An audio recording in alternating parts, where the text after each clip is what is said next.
The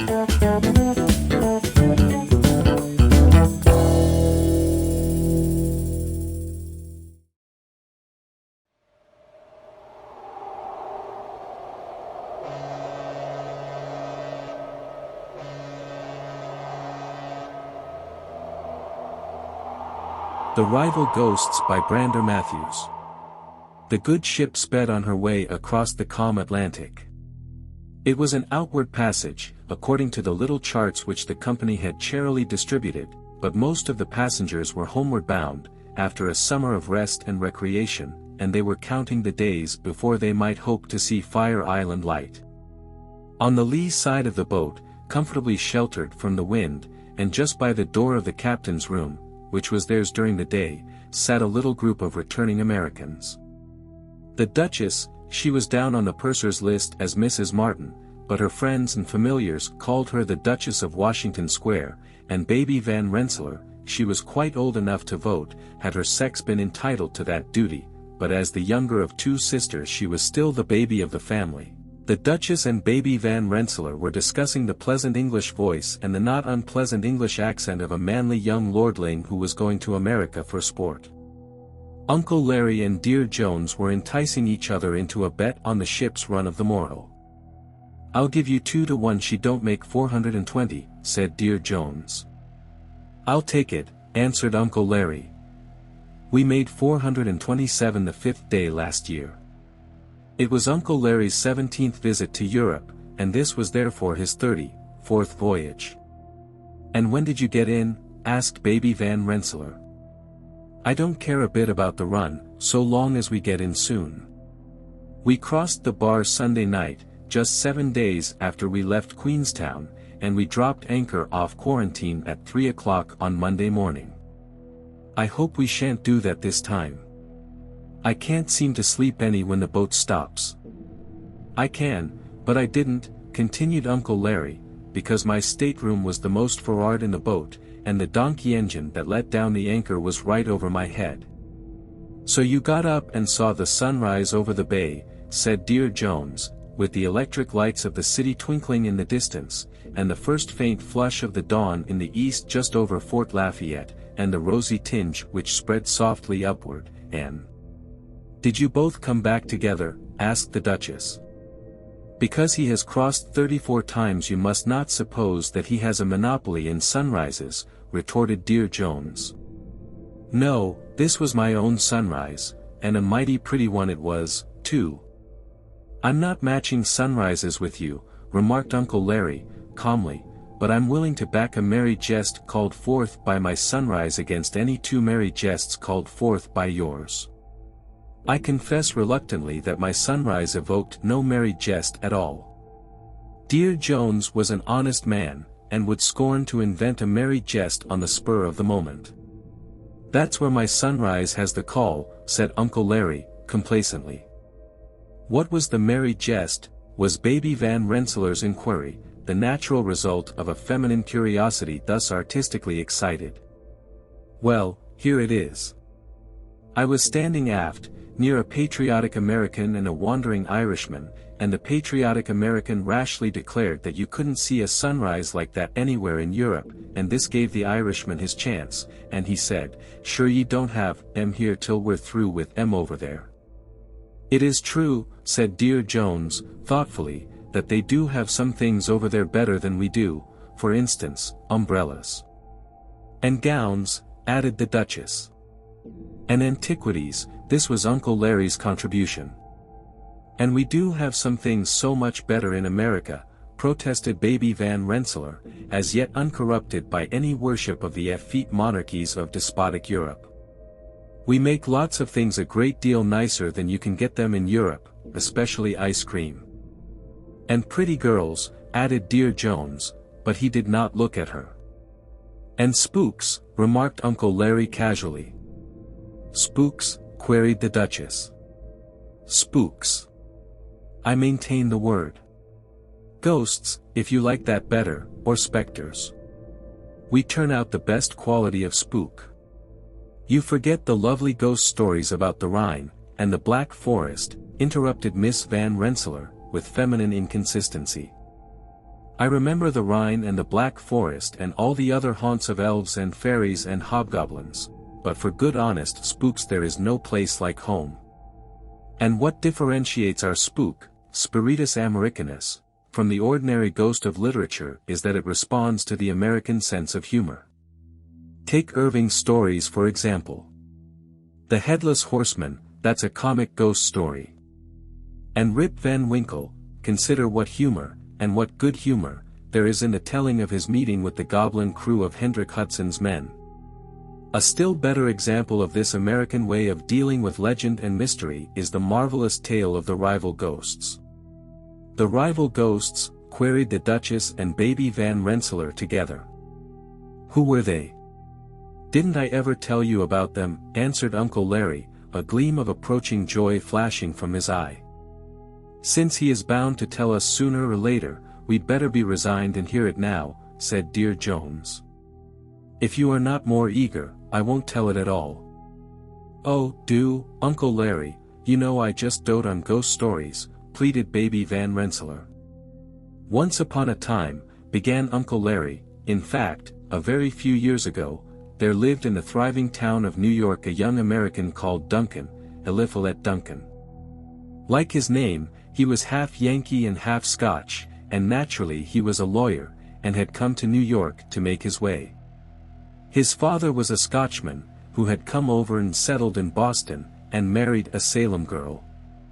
When Eliphalet Duncan was about 20 he lost both of his parents. His father left him with enough money to give him a start, and a strong feeling of pride in his Scotch birth. You see there was a title in the family in Scotland, and although Eliphalet's father was the younger son of a younger son, yet he always remembered, and always bade his only son to remember, that his ancestry was noble. His mother left him her full share of Yankee grit, and a little house in Salem which has belonged to her family for more than 200 years. She was a Hitchcock, and the Hitchcocks had been settled in Salem since the year 1. It was a great-great-grandfather of Mr. Eliphalet Hitchcock who was foremost in the time of the Salem witchcraft craze. And this little old house which she left to my friend Eliphalet Duncan was haunted by the ghost of one of the witches, of course, interrupted Dear Jones. Now how could it be the ghost of a witch, since the witches were all burned at the stake? You never heard of anybody who was burned having a ghost, did you? That's an argument in favor of cremation, at any rate, replied Jones, evading the direct question.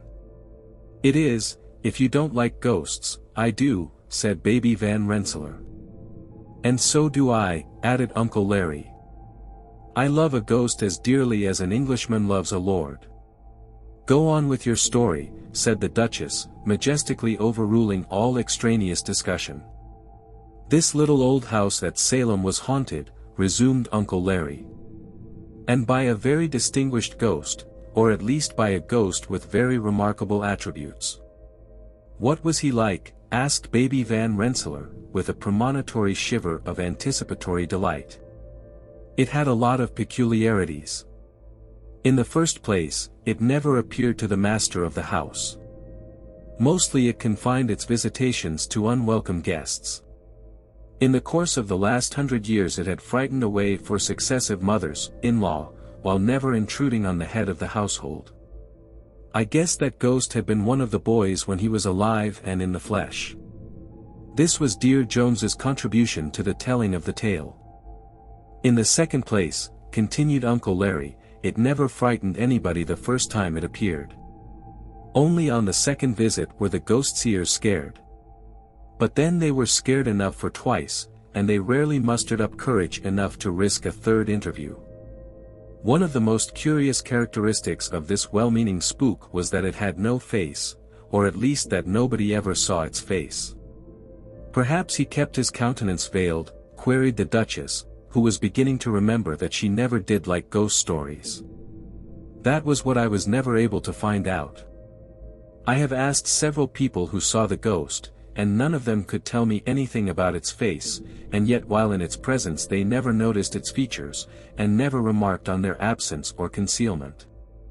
It was only afterward when they tried to recall calmly all the circumstances of meeting with the mysterious stranger, that they became aware that they had not seen its face. And they could not say whether the features were covered, or whether they were wanting, or what the trouble was. They knew only that the face was never seen. And no matter how often they might see it, they never fathomed this mystery. To this day nobody knows whether the ghost which used to haunt the little old house in Salem had a face, or what manner of face it had. "How awfully weird," said Baby Van Rensselaer. "And why did the ghost go away?" "I haven't said it went away," answered Uncle Larry, with much dignity. "But you said it used to haunt the little old house at Salem, so I supposed it had moved. Didn't it? You shall be told in due time. Eliphalet Duncan used to spend most of his summer vacations at Salem, and the ghost never bothered him at all, for he was the master of the house, much to his disgust, too, because he wanted to see for himself the mysterious tenant at will of his property. But he never saw it, never. He arranged with friends to call him whenever it might appear, and he slept in the next room with the door open, and yet when their frightened cries waked him the ghost was gone, and his only reward was to hear reproachful sighs as soon as he went back to bed. You see, the ghost thought it was not fair of Eliphalet to seek an introduction which was plainly unwelcome. Dear Jones interrupted the storyteller by getting up and tucking a heavy rug snugly around Baby Van Rensselaer's feet, for the sky was now overcast and gray, and the air was damp and penetrating. One fine spring morning, pursued Uncle Larry, Eliphalet Duncan received great news. I told you that there was a title in the family in Scotland, and that Eliphalet's father was the younger son of a younger son. Well, it happened that all Eliphalet's father's brothers and uncles had died off without male issue except the eldest son of the eldest, and he, of course, bore the title, and was Baron Duncan of Duncan. Now the great news that Eliphalet Duncan received in New York one fine spring morning was that Baron Duncan and his only son had been yachting in the Hebrides, and they had been caught in a black squall, and they were both dead. So my friend Eliphalet Duncan inherited the title and the estates. How romantic, said the Duchess. So he was a baron. Well, answered Uncle Larry, he was a baron if he chose. But he didn't choose. More fool he, said Dear Jones sententiously. Well, answered Uncle Larry, I'm not so sure of that. You see, Eliphalet Duncan was half Scotch and half Yankee, and he had two eyes to the main chance. He held his tongue about his windfall of luck until he could find out whether the Scotch estates were enough to keep up the Scotch title. He soon discovered that they were not, and that the late Lord Duncan, having married money, kept up such state as he could out of the revenues of the dowry of Lady Duncan. And Eliphalet, he decided that he would rather be a well-fed lawyer in New York, living comfortably on his practice, than a starving lord in Scotland, living scantily on his title. But he kept his title, asked the Duchess. Well, answered Uncle Larry, he kept it quiet. I knew it, and a friend or two more. But Eliphalet was a sight too smart to put Baron Duncan of Duncan, attorney and counselor at law, on his shingle.